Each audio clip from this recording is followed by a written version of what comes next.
Hello and welcome to the Comic Pals monthly book club episode. This is new for me, but I'm your host this month, Tyler. Yeah. And guys, we're doing probably one of my favorite runs, not the full run, but the beginning of one of my favorite runs of all time. We are doing the first volume of Grant Morrison and Richard Case's Doom Patrol.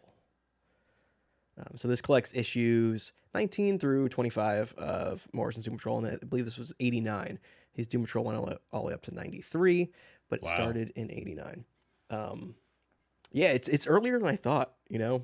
Like, as I'm reading this, it still feels modern in a way. Yeah. It feels later than I thought. Really? Yeah, I thought this was more like, I thought you were going to say like 85 or something. This feels like that wave of British creators coming in still, but that I guess I realized that's like the tail end of it. Yeah, so I guess right off. Go ahead, Cal. I was going to say 89. That's still the heyday of that, the British wave, the British invasion. The redcoats are coming. Sure. Yeah, you would know about that, you traitor. You just went up and left and went there. But sorry, I still have grudges from the Revolutionary War, I guess, that I haven't fully fleshed out. Anyway, do you guys? I just want to ask you guys off the top before we get started into this. Do you have any history with the Doom Patrol? The show. The first season of the show. Watched the first season. The first episode of the show. I read Gerard Way's Doom Patrol, and the only other Doom Patrol I think I've ever seen is there's an issue of Teen Titans right after Infinite Crisis where they have to go like rescue Beast Boy from Mento's mind control or whatever. And that's it. I always liked there was a Doom Patrol character named Mento. Because like I just think of the Fresh Maker. That's where my mind went. It's weird too because he looks exactly like Jay Garrick. Got the helmet with little head antenna. I always the graying temples and everything. I know Mento isn't what we read, but like I always remember his power set because I just imagine a British person saying that he has mental powers. And that's mental.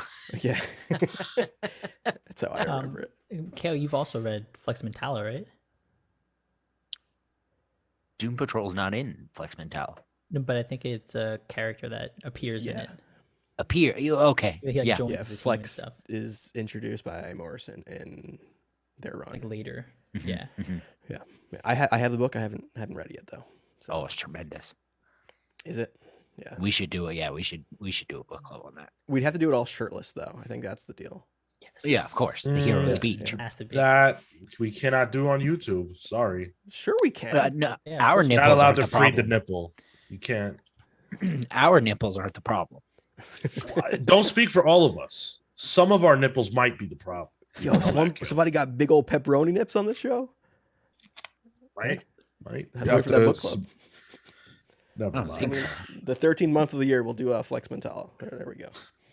I like that. Sure, let's. Marco, do you have any history with Doom Patrol? Yeah, similarly, the Gerard Way run, those two arcs, and then this book, the one we're reading, have the larger version of it, and the show. It's good stuff. Have you watched all the show, both seasons? It's just to season 1. I started season 2, but I fell off. That's kind of where I am with the show, yeah. I want to go back though. Yeah, so Doom Patrol is kind of like especially this run with Morrison and Case and Scott Hanna as well. These few first 2 arcs, I guess, are really interesting because it really cuts the mold for what superhero comics were at the time. Especially this is coming off of Paul Kupperberg's run, which is a much more traditional run on Doom Patrol, where it's just a superhero team doing superhero stuff. And instead, DC Comics had the Invasion storyline, which I haven't read, but I know, Marco, you were familiar with that. That's with the Martians, right? Or- Yes. no, No. It's The ooh, I'm forgetting the name of them. The Dominators. Yes, that sounds right. yeah, Yes. the ones with the they're weird teeth. Yeah, they're yellow. They have a great big red circle on their foreheads. Yeah. Didn't Young Justice tackle that as well? Something similar. Potentially. But yeah, so this follows that run where Morrison pretty much asked Kupperberg to get rid of any characters Morrison didn't want to write. So Kupperberg used the invasion storyline to either kill off or just write people off to kind of tee up Morrison for their run. And I really like that because Morrison's like, hey, I want to do my own thing, and they really do their own thing on this. It's definitely irreverent, I think. So I guess in terms of the people on the show, like I'm a huge Morrison fan, but I know Sean, you're a big Morrison mark as well. I have a shrine to Morrison. You can't see it, but it's just off my camera. That's where all Morrison's is it a hair shelf or is it like an altar? How would you describe it? I think it's an altar. There are some candles there, pictures, omnibuy galore, single issues, unsigned, of course. I am working my way towards being able to summon him, actually, or summon them. Yeah, that's my goal. I think that's possible. I know it is. I believe it wholeheartedly. You might accidentally summon the Korith world, though, so be careful with that. Did you ever hear the story about Grant Morrison? Grant Morrison and Warren Ellis. Warren Ellis tells a story about how he went to Grant's room at a con just to talk, and there was smoke coming from underneath the door. And before Ellis could knock, the door opened. And in the room was Grant Morrison on a bed with a pile of money, naked, laying in the bed. And Morrison said, "Hey, what's up with Ellis?" Ellis just laughed, like, "I want no parts of this." And that's it. Where did the smoke come from? Dude, I don't know. I don't even know if that's a true story. That's the story Warren told. It sounds plausible. I believe it. The smoke was probably the weed or something. Weed in a hotel room at a con? That's Dude. not a thing. More likely than you'd think. No, so yeah, I was curious. Have you ever touched their Doom Patrol run? No, I was gifted this sweet, massive, back-breaking omnibus by the pals actually for my birthday in 2020, and this gave me a great opportunity to open it up. This is a gap. This is a Morrison gap for me. I would say I have no experience with anything Morrison pre Arkham Asylum, pre Batman. What's that one? R.I.P. No. Ink? No, from the 90s where Batman is like dealing with the devil, his first encounter with the devil. I don't know this one. You definitely do, dude. I'm sorry, I'm blanking on the name right now. It's really good though. We think we even read it we did a book club on it or something. It's where Batman it retells his story of being in school in like boarding school or something like that, and he learns about this mystery. Yeah, he encounters a guy who can't die, who's been cursed by the devil. Second Son is the name that's coming to mind. That's not what it is. I'm gonna find it right now. I'm about to pull it up. It is called. This is like a blank spot for me. I have no recollection of this, and I'm a pretty big Morrison mark too.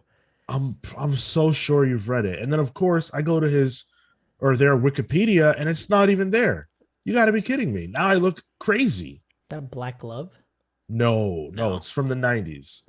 I'm pretty sure it's the first time that they wrote Batman.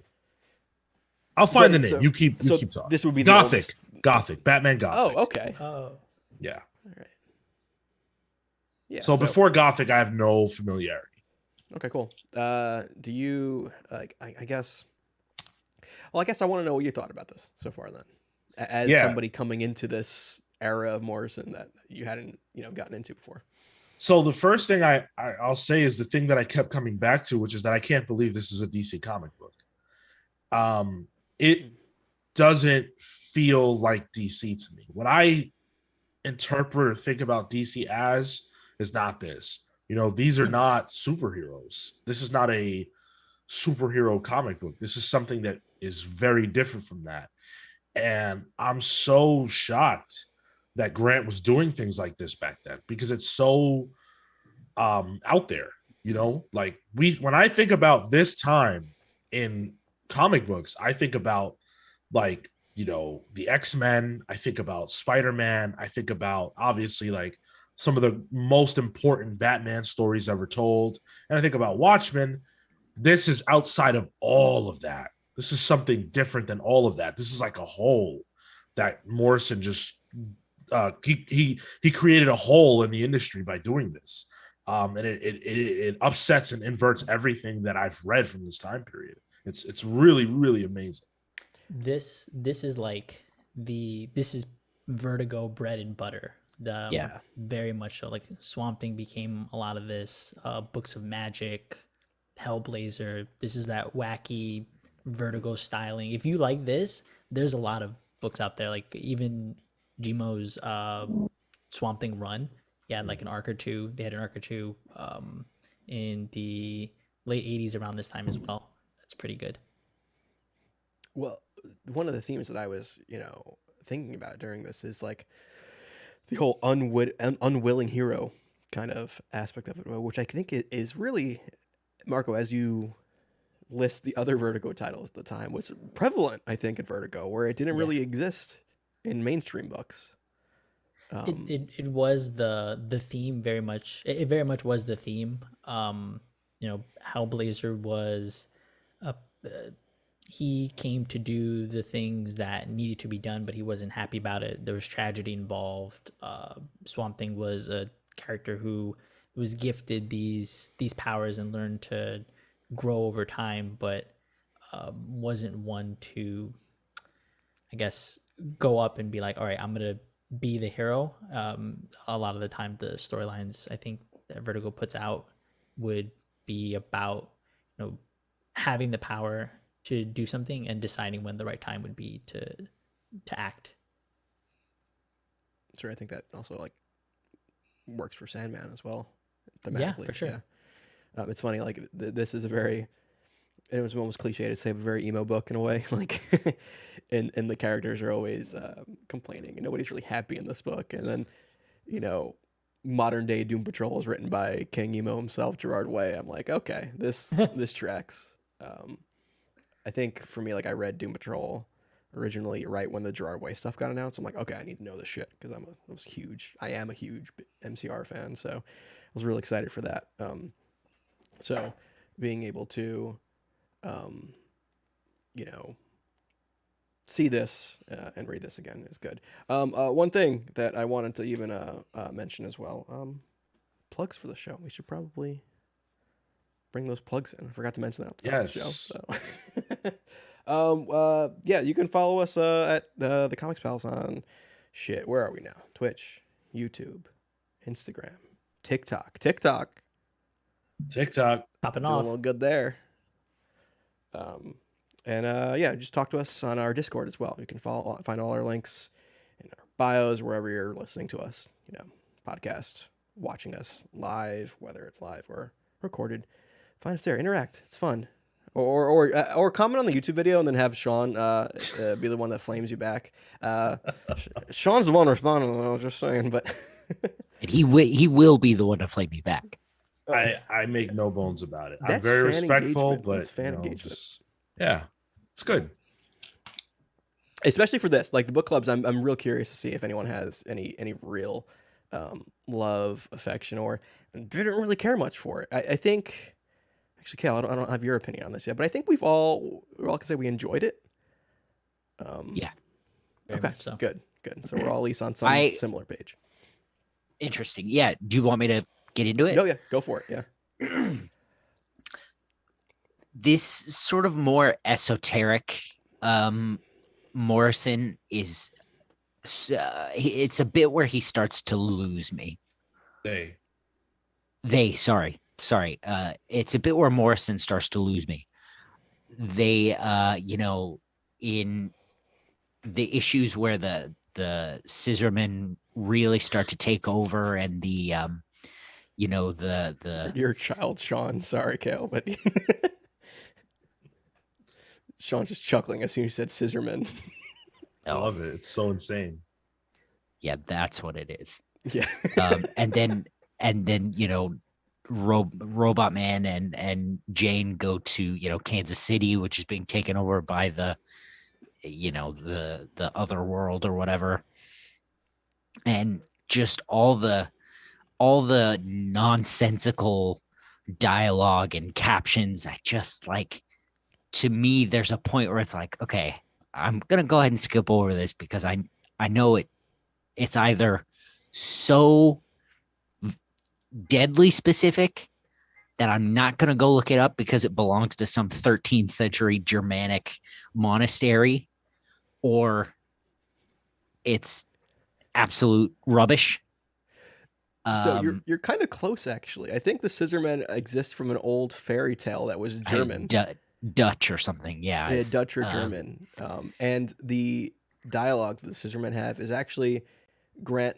I believe they just typed random stuff on a Word document, and then it was autocorrect from a word processor. I think autocorrect in 1989 on a word processing document. So it would have been Clippy. No, that wouldn't have been a home computer at that point. It would have been literally a word processing computer, which would be separate. But that's what I read. I don't know the legitimacy of it, but I could have sworn that there was like some sort of code. So I remember getting back to the Scissormen and being like, oh, that's right. I spent like maybe an hour trying to figure out what they were saying at some point. Like when I first read it, I'm like, they must be saying something. I just don't have the mental capacity. And it's like, it's probably nonsense in the second read. I think that's a really interesting thing that Morrison is able to do. And it's very likely that they can tap into something, because that's just where they are. Yeah. But that's not for me, man. So I have a weird relationship with Morrison getting into that particular brand of crazy, because I think it works 90% of the time, 95% of the time for me. Absolutely. Right? Yeah.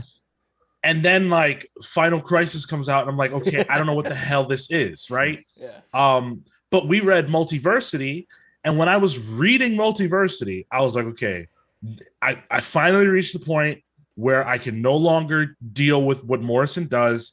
They left me in the dust. I'm done.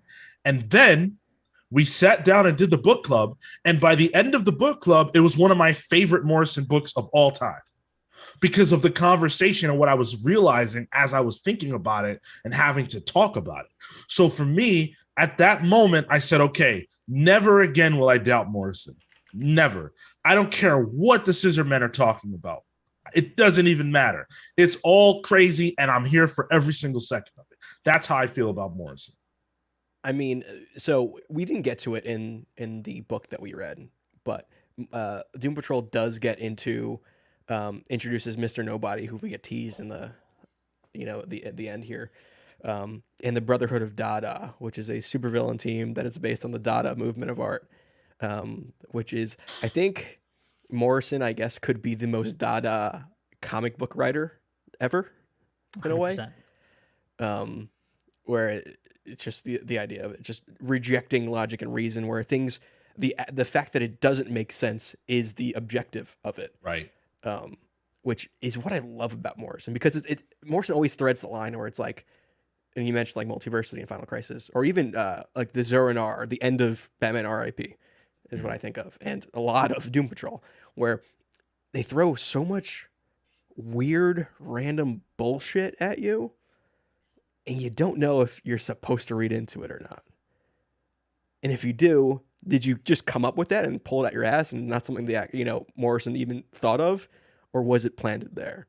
And it's always a fun little game that I love about Morrison, that I don't think other people can do. Once like Hickman gets all crazy, like if you read Manhattan Project stuff, I'm like, oh boy, that's a little too far for me there, buddy. But this is like uniquely Morrison kind of storytelling device that it's. This is gonna sound super flowery, but it's almost like poetic in a way. In the fact that like I as a Morrison reader, I don't care about looking into it anymore. I just enjoy it for what it is. And I think with the Scissormen, cue Sean Chuckle, that's a good point there. I think we even get the Scissormen later on in the Doom Patrol series, which is like wild that even happened. Oh, they come back. In the TV show, actually. The show. Oh. Yeah. Oh. It is insane the amount of stuff the TV show takes from the Morrison run. They tackle everything. I highly doubt that there's a TV show if there's not a Morrison run. Oh, I don't think 100%. that. Yeah. Yeah. Probably, yeah. It's called X-Men at that point. Right. Actually, I don't know if you guys read the foreword that they did. I guess it was for the 20th issue when this was still coming out, but Morrison speaks about the inspiration behind this, which was to reject the X-Men and everything that was going on with Batman. And it's so funny, and I'm so glad I read this because it actually informed me a little more about why Grant's run on Batman is the way it is. Because it's saying, yeah, I believe that Morrison actually doesn't like the super serious Batman of the late 80s and early 90s, and deliberately wrote their run on Batman as an integration and an inversion of all of that. And it brings a new context to that run that I love. So just if that was the only thing I got out of this and I thought the rest was garbage, I still would have been glad that I read this. Thankfully, I think the rest is brilliant. Which is kind of funny because when you think of like original Doom Patrol, you think of like what that would be Silver Age, right? Around then is when it would come about. Yeah. Which traditionally in Grant's work, they've shown a love for the Silver Age of comics, and this being an outright rejection of it and a complete reinvention of it. In that forward is a really interesting take on it, because if you read their Action Comics, it embraces the Silver Age at that point. It's almost like a rejection of previous Superman run from like the 90s and 80s. Well, I think the rejection comes from the Doom Patrol just being, a carbon copy of the X-Men and their adventures being the same as everything else. What Morrison would have been reading, in the early days of the Silver Age is like, the crazy Flash stories where he's a wooden puppet one day, and then the next one he's got a giant brain, and then the next one he's, fat, like, I love Fat Flash. It's great. I mean, so, Morrison is looking for those, stories that are bucking the trend of being like every other thing. And I mean, Doom Patrol would have been the perfect vehicle for them. I think that's well said. I think Morrison, it's based on the time in which a thing is being written. So like at this time, when you look at what was popular, Morrison rejected that and said, that's boring. That's not interesting. I'm going to do something radically different. They said, I'm going to do Animal Man. Right. And you're going to fucking like it. And if you think about like their Batman run, the most obvious thing that Morrison could have done was a straight shooting book about Batman. Think about the time that came out in, right? Like that was just after or just before Begins, and The Dark Knight comes out during the time of RIP. So nothing would be better for DC than to put out a straight shooting Batman book. Morrison said, I'm going to do the exact opposite and do something insane. And when you mentioned Superman, at the time that Morrison wrote Action Comics, just after Flashpoint, again, that's a time where Unchained was also coming out. the Superman Unchained by boy. Snyder and Lee, which was Yeah. like borderline, kind of edgy, like real based in action Superman run. And Morrison said, nah, I'm going to do something very much a love letter to Silver Age Superman stuff. But they also led the New 52 with Action Comics. Yeah. Yeah. I just think that the obvious thing to do would have been to thrust Superman into the new age with an Unchained type of story, and Morrison did the opposite. I say that to agree with you. I think Right. leading the charge with a regular Superman book would have been probably what DC wanted, but they got Morrison instead. I'm gonna stop going into the well about Morrison. Tyler, take us into the book. Well, I wanted to talk about like just this Doom Patrol. Sure, it's what you had like Morrison was a 37 issue run or so up till 93. Vertigo Comics gets the imprint begins in 93, so this is kind of one of those like prelude runs. I always in my head I'm like, oh, Vertigo is Doom Patrol, but Doom Patrol in Vertigo Comics didn't exist until Rachel Pollack's run. So Morrison's is really kind of this progenitor of the Vertigo brand, I would say. It's one of those kind of things that, they've, retconned it to be part of the Vertigo imprint or Black Label now, since Vertigo doesn't exist. But I guess like this run, and specifically like the beginning of this run too, is just a real interesting look at like this dictated a whole imprint of comic books that is probably what in terms of current modern day comics, it's the most influential run of series out there. Like if you look at who's big now, always talking about Vertigo books as like the stuff they read. Whether it's like Joshua Williamson, I believe, is up there. Donny Cates, I believe, was mentioned. The Vertigo books is influential. I wish Gerard Way wrote more comics, but like Gerard Way is another one that mentions how much this was important to them. So I mean, even from like an editorial perspective, Karen Berger went off to do Berger books, but has had her hands in a lot of the successful books coming out of Vertigo that spawned how many other iterations or series moving forward. So from everywhere, from every perspective, the Vertigo brand was bolstered by creators like Morrison, and even just people working on in the back end and in office. Yeah, and it's also wild to think that this was going on concurrently with the birth of Image Comics. That's wild. In 92, which they're almost exact opposites, and in a way, Image Comics has become the Vertigo Comics of the modern day, because it doesn't really exist anymore. So it's weird to see how history kind of you're saying because Vertigo doesn't exist anymore. Yeah, Vertigo doesn't exist. Yeah. I thought that was a shot at Image. I mean, they could have been the new Vertigo. There is a vacuum for it, and I'm not sure they're really filling that currently. But before we dive in deeper, did you guys catch that one Scissorman that was like, as a big fan of Marvel's history and someone who's written the original Thunderbolts team lineup in the past? Jesus, Marco. I catch that shit. That was crazy. I was like, I was looking into that. I tried Googling it, but dude, Morrison's just out there. On a different level, man. Yeah, they were ahead of their time. Deep. So one of the other themes in this that really gets to me with Richard Case's art is almost a Cronenbergian level of body horror throughout this, whether it's, and this also deals with the thematic elements of body dysphoria. I think that is prevalent, especially in the beginning of this book. It didn't really jump out to me, and the ways I think about it are like Robot Man, and he can't feel anything because he's in a robot body, and then you have Crazy Jane, who doesn't really have any control over herself because of her unlimited amount of personalities. Or then there's the much more, I guess,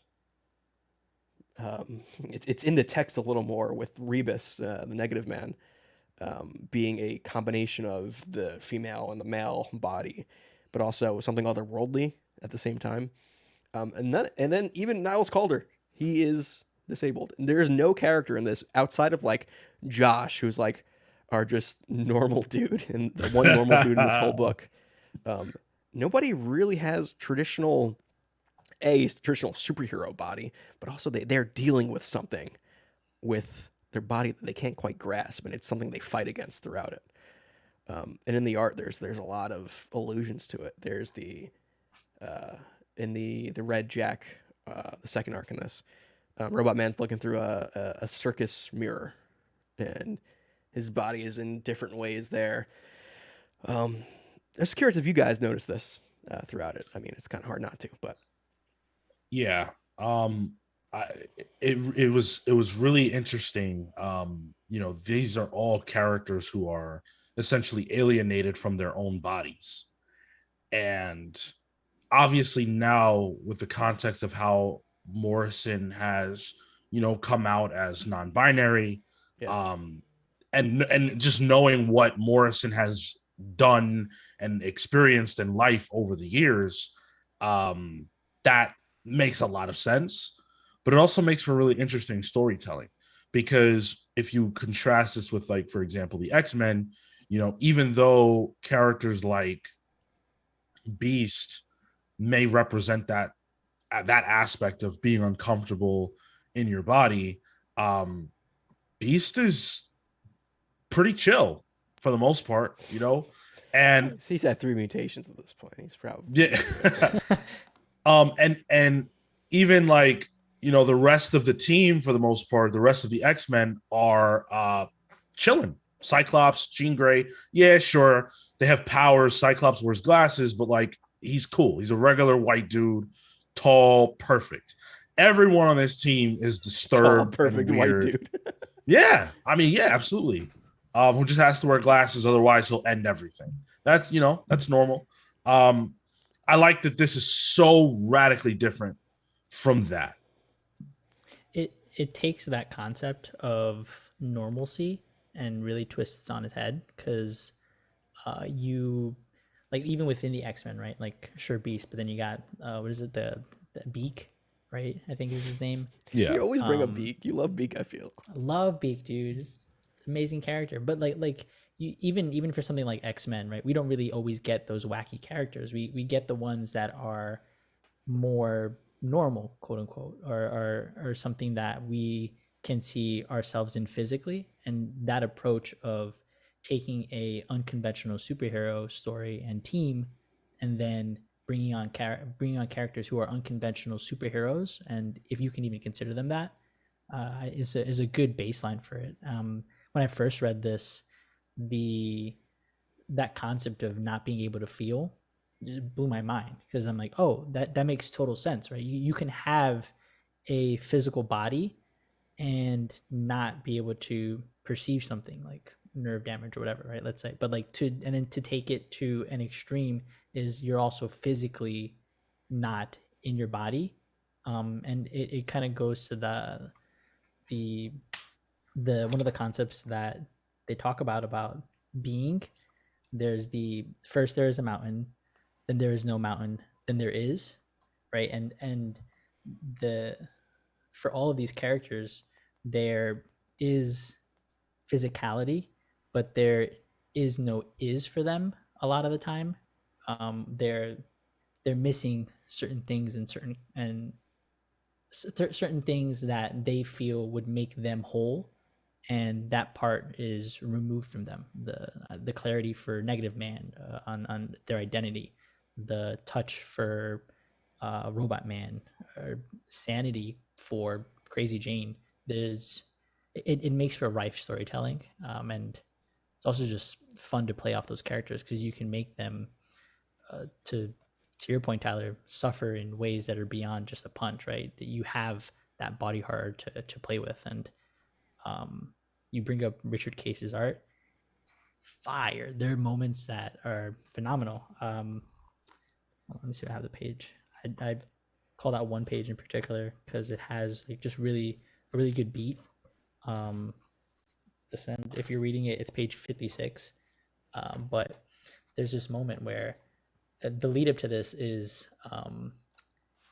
this person is getting their, I guess they're getting cut out of existence by the Scissormen, and then it starts with this, just contrasted page against black, and ends with Robot Man's face. They're on the same page. It's this nice symmetry, but then also from a reading perspective, you're reading it coming into the page. So your face is, you met with this face, and then you're reading it coming out to the next page where the face is pointing out. It just feels like phenomenal work that Case has a really good grasp on sequential storytelling, and making moments really count. Yes, I think that one of the things that like really jumps out to me with Case's art is the is Orquith, Korith, whatever Korith? the world that kind of engulfs Kansas City and possibly the rest of the world is disgusting. It's Yeah. it's full Oh of my god. bones and marrow and flesh, and it's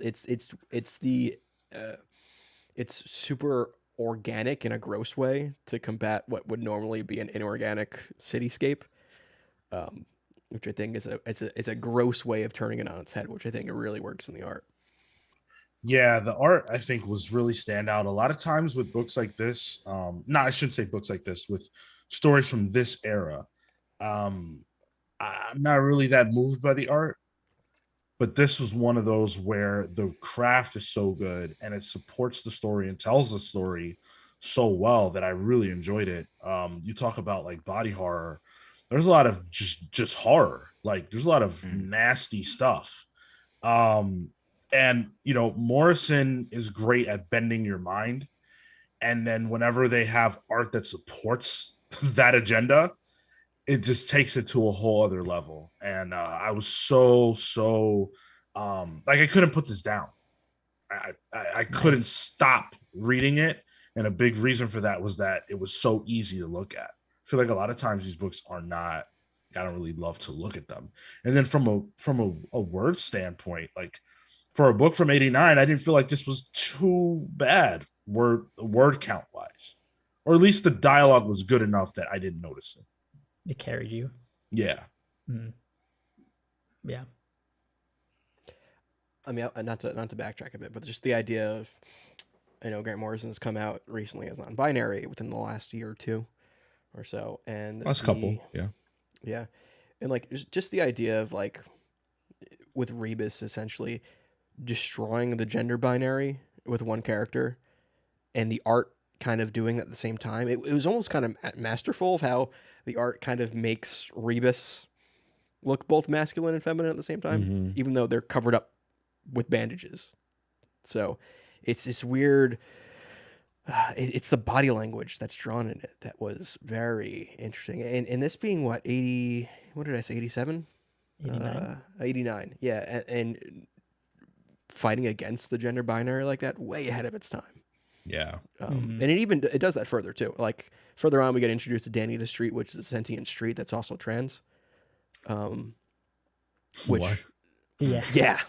that's one of the more major characters of Doom Patrol too, is a street. Yeah, it's real interesting, and I don't think this book gets enough credit for that in terms of being a mold breaker for superhero comics. And yeah, it's more subtext rather than the text that trans storytelling is now, where it maybe couldn't be that outright with it, but it definitely carries the themes throughout it that I think are more prevalent in a more modern lens.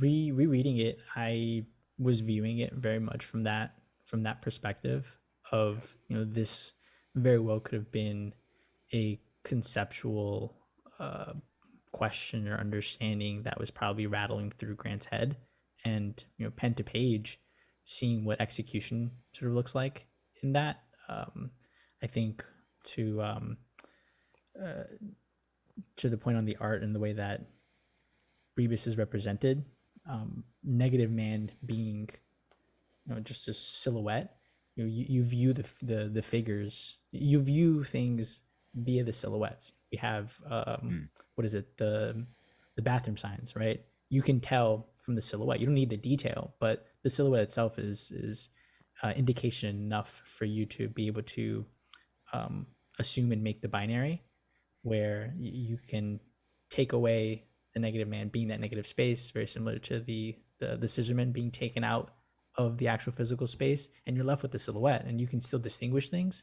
And I think that was a really cool way to continue propagating the idea that removing the person, right, and just looking at the silhouette, can you distinguish? And if you can, it's in mannerisms, and it's in just the way that it's that you're applying your own thoughts to the binary based off of the silhouette, not that it's there. Again, it isn't there, but we assume it based off of our previous learnings and understanding. Well, it's McLeod talks about this in Understanding Comics. It's, you know, human nature to find things that look like us in objects. Mhm. You know, you look at an American plug socket, it looks like a pair of eyes. There's a name for not the that. I European can't one, remember. though. Like the face.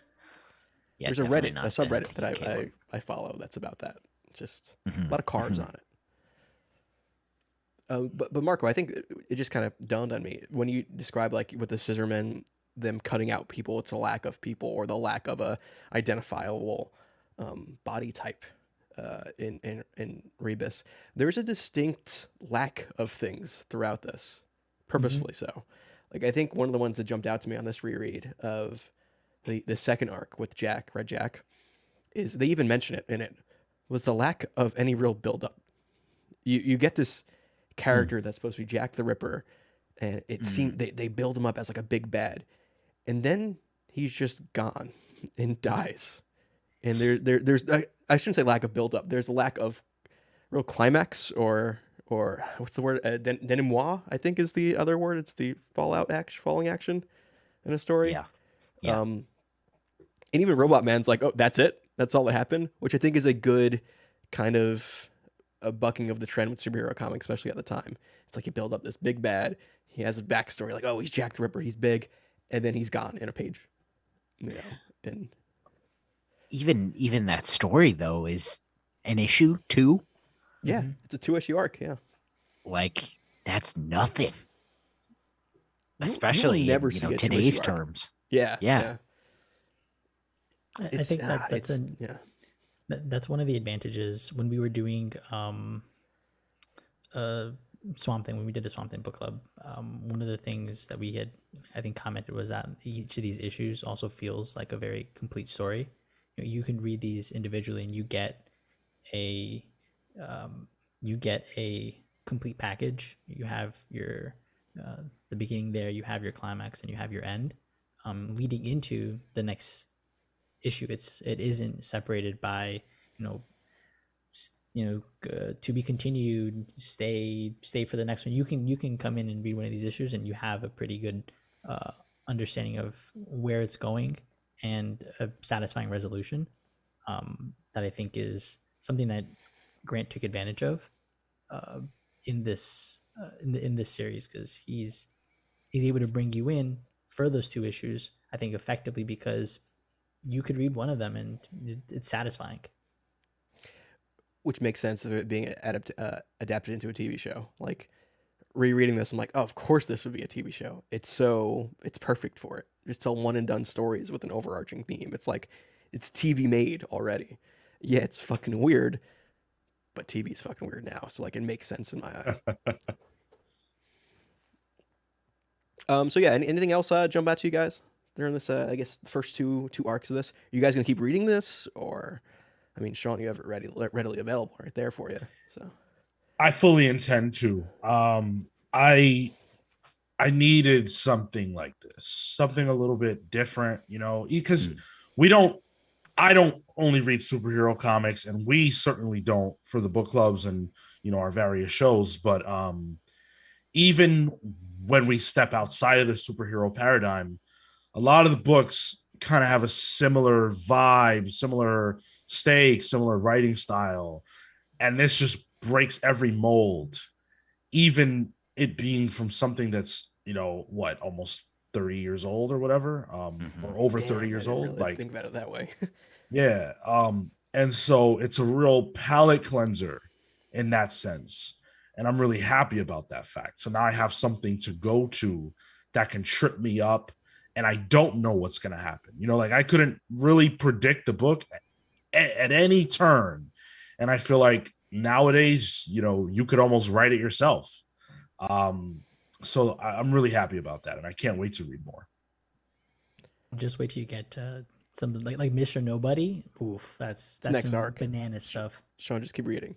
Or Just keep reading. someone just comics tag Sean for Wednesday show and just. If I could, I'd like to talk about Robot Man real quick. Yeah. Brendan Fraser, yeah, go ahead.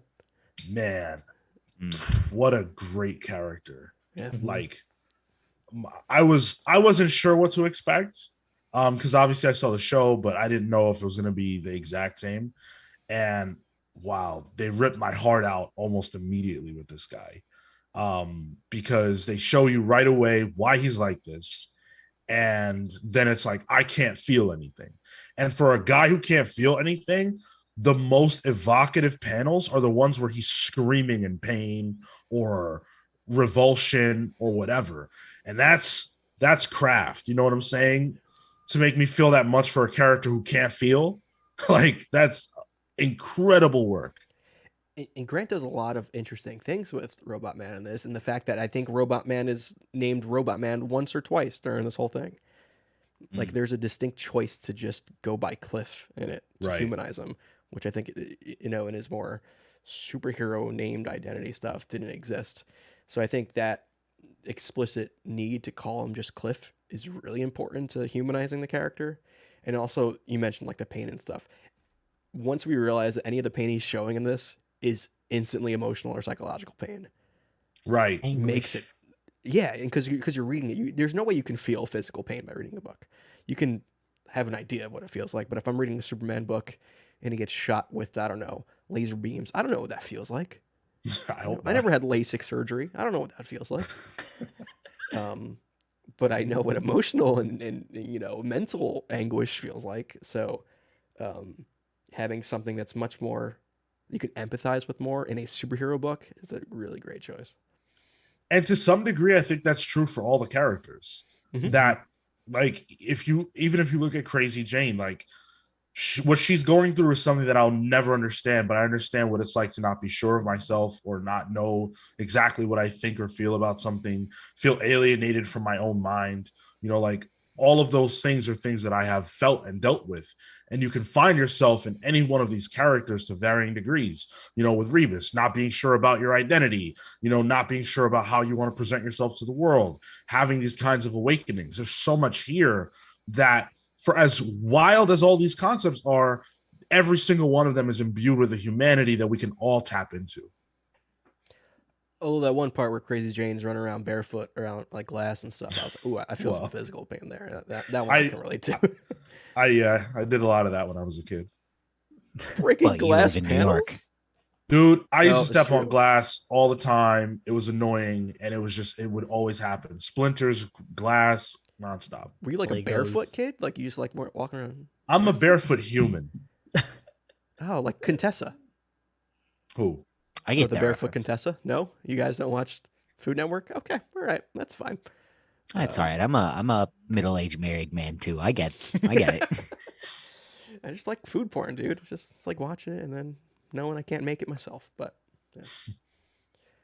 Go ahead, Marco. The only other thing that I wanted to call out were the colors.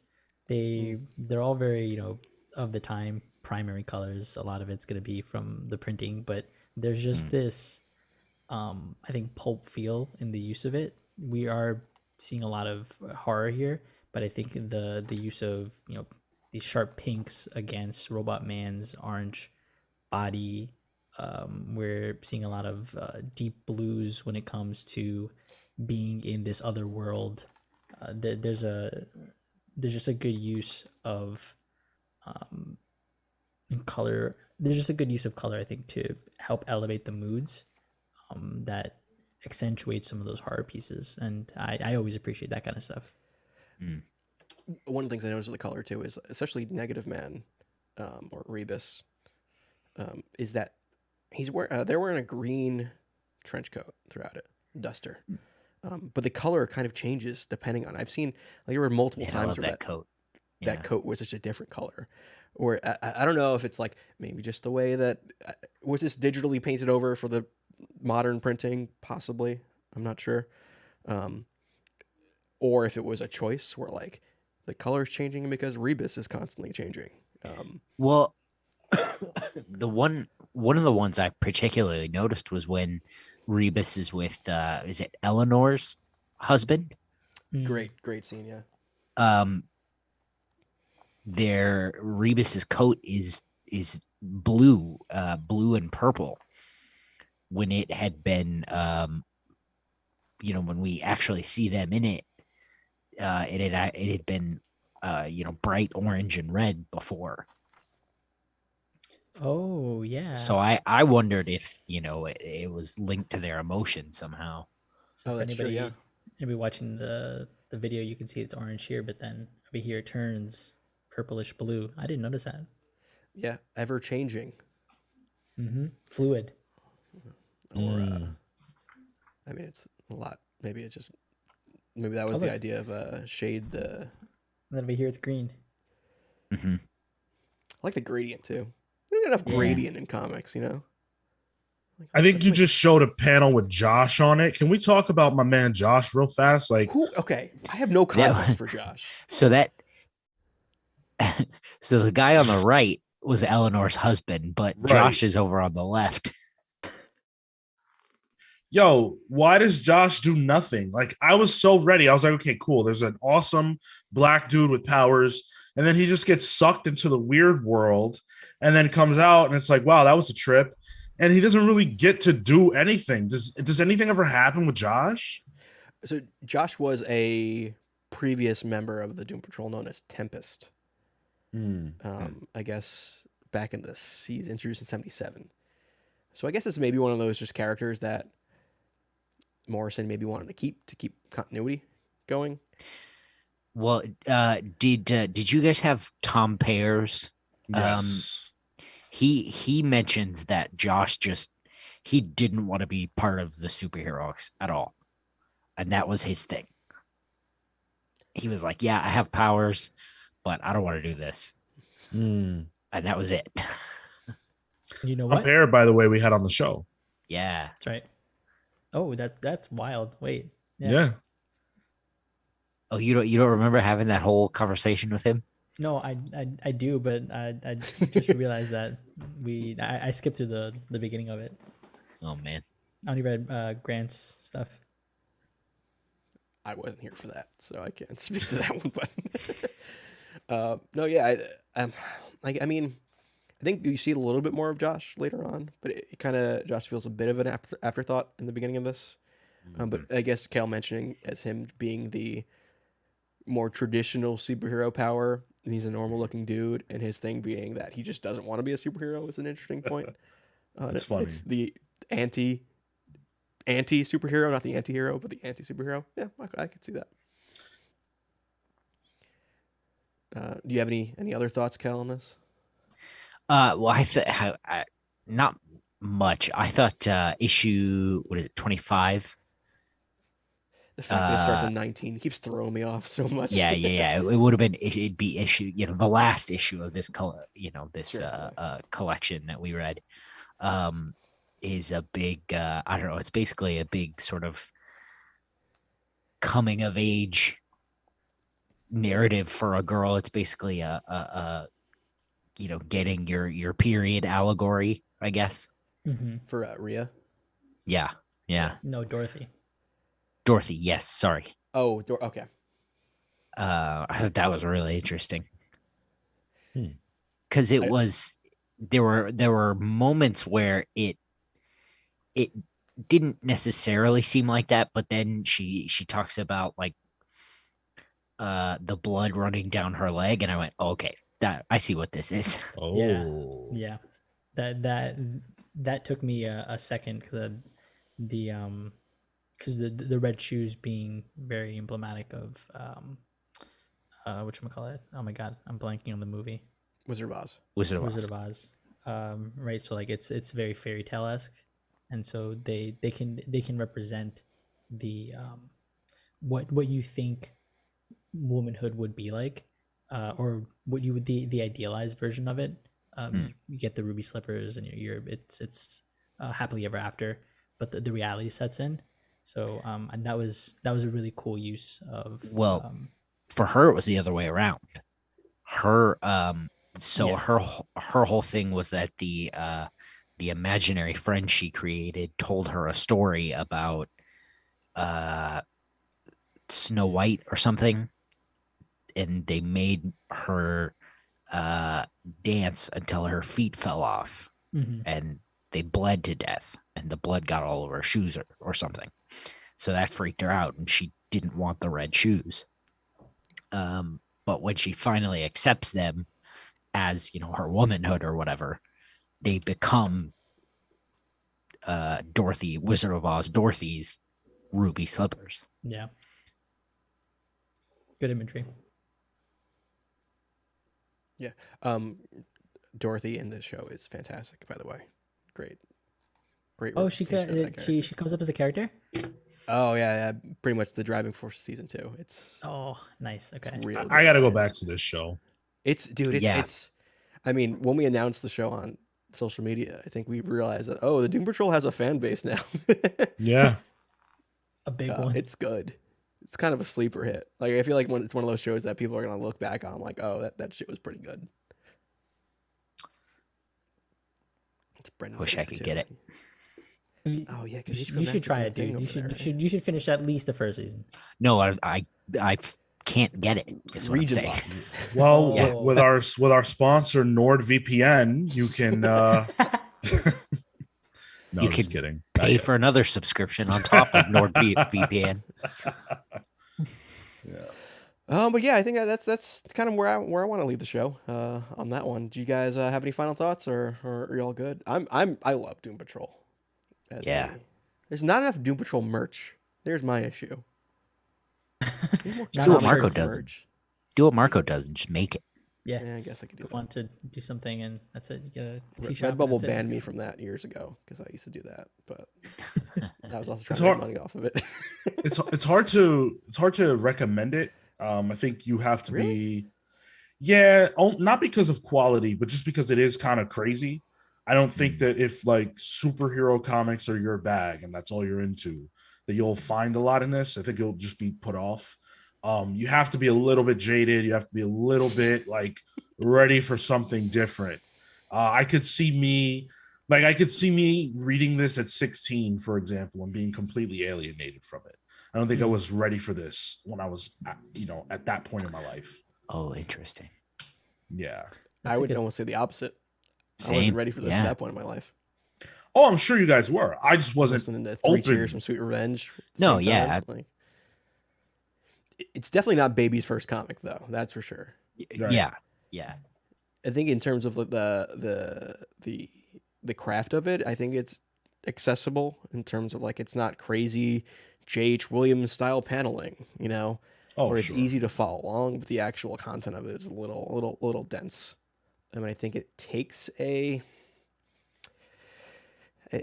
think you can enjoy it more if you had read comics previously. I agree, Sean. Yeah. But otherwise, phenomenal. I think even if you've read a Morrison book before, you sure. That helps a probably- lot. Yeah, you can probably get, the beats of it at least. I think Morrison is probably the only comic book writer I can say this about, and you guys correct me if you feel differently, but Morrison's the only comic book writer I can think of where knowing who they are as a person is almost essential to reading the books. Understanding their journey, what they've been through, what their experiences and stuff like that. I really think it helps a lot to take in what Morrison writes. It definitely adds layers for sure. I think it adds context for if you're going to recommend this off the basis of it being a Grant book. I think that's the context you sort of need to hand this to somebody. You'll here read Doom Patrol. By the way, it's a Grant book, and that helps you sort of, I guess, to your point, Sean, get your mind sort of in that zone of like, okay, this is what I'm sort of gonna start to read, and I assume I'm gonna get out of, and Right. so yeah, I think I'd agree. It also tees you up to be like, I don't need to understand everything. You know, No, dude, the Scissormen, there's something there, dude. I'm convinced. keep at there's it something tonight. there. Keep going through it tonight. Go through every panel. Let us know in the morning I'll figure it out. if you ever slept. Just don't Google it. You get No, something I very mean- different. I genuinely at some point I was like, maybe it's a code. Maybe I have to like shift the letters up in something and like rearrange. I Googled it too. I got no answer besides that potentially false word fact, but I'll figure it out. but yeah, that's the Doom Patrol Book Club. Thanks for listening or watching, guys. I think it's a good one. So definitely, if you haven't read it, read it. And if you had read it, let us know what you thought about it. Let us know if you're gonna read beyond this, because I think we hooked Sean for that, and I'm definitely gonna. I haven't reread this in a while, so I definitely want to be able to. And considering I have the DC Infinite app now, I can just finish the rest. Sean, can I comics tag you for the rest of his run or their run rather? Sure. No, I can't do that. That's a bad precedent. I'm Slippery not slope going to there. read it in 1 week. You're not going to get my answer in 1 week, but Slippery slope. yeah. But yeah, keep the discussion going online, guys. I'd love to hear your thoughts about it. The discussion online where, Tyler? Oh, funny you should say that, because you can tell that discussion. If you do it on YouTube, Sean might just yell at you. But you can do it on No. YouTube. YouTube.com/the comics pals. Yes, and you can also do it on Discord, which Discord links are weird. You have that all in our social media. You can follow the links there. Or you could do it on TikTok. I'm going to clip something from this for the TikTok. Got to get that Doom Patrol clout, which the TikTok comments are very strange. I'm learning how to react to those. They're weird. People have weird-ass names on TikTok. I think I saw somebody's name was like Coochie Man or something like that, but good. It sounds Good that for could be a Doom Patrol villain. Absolutely. That could be I a think it Doom was. Patrol hero. I want the story of Coochie Man and Robot Man just having a nice Sunday brunch together. I'm going to spend my night feverishly writing that very thing. So. I'm gonna be writing Coochie Man, just Jack Torrance style on a typewriter. Yeah, I could see it. But yeah, you can talk to us on YouTube, youtube.com/comicspals, Instagram, Twitter @thecomicsPals. Where can everyone find? Do you guys do plugs individually for book club? I've only been on one. No. Screw okay, us. well, you can follow for me the at book. Tyler Olson. I stole it. But yeah, that's where you can find us. If you have any suggestions for the next book club, we have thoughts for the next couple, but you can always change that if there's support for it. Only some of them are set in stone. A lot of it's malleable. Go on to change.org and we might listen. Yep. All you nicely entitled fans out there, give us a nice change.org petition. There's only one change.org petition that I really signed up for. It was finding out Obama's last name. We still never figured that one out. On that his note. name. Yeah, on that note. On that note, you've been listening to The Comics Pals. See you next month. Take care, guys. Bye-bye. What is Obama's last name?